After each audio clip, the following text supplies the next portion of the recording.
klausimas numeris 1. Kodėl tai pasieksi? O tokį rezultatą. Dėl ko tai pasieksi? Tai yra tavo patirtis. O paskui antras klausimas, kaip? Planas. Nu, tai tarsi įmant ypatingai tos viršutinius. Paskui, jeigu ten tu turi tokį čia tik funkcinę, ne?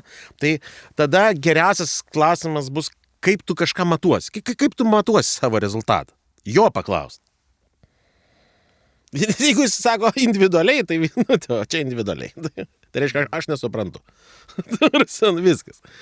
Ir viskas. Tai tau reikia užduoti šiti klausimai padeda. Aš irgi vis dar mokusi visokiose interviu, ta prasme, priiminėjant į darbą, daugiau tylėti ir klausyti, negu kad kalbėti. Anksčiau, kai mes priiminėdami darbą, mes taip tipo, ateina žmogus, nori dirbti, tai toliau, nesvarbu, gali, mes jam padėsim, bet nori, žinai, tipo įmu. Ne, čia negerai, negerai. Tarasi, tu turi patikrinti, ar jisai padarys rezultatą. Ar padarys, tai tu, žinai, visų pirma, tu turi įsivardinti savo, pasiruošti, žinai, tam. Tai ko tu iš čia nori, žinai? Kaip tu jį matuosi? Kaip tu jį matuosi? Ir čia tada, tai matuoti reikia.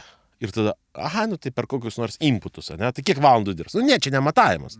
Tarsi, tu turi pagal outputą pamatuoti. Jeigu sėdis čia suporte, ne?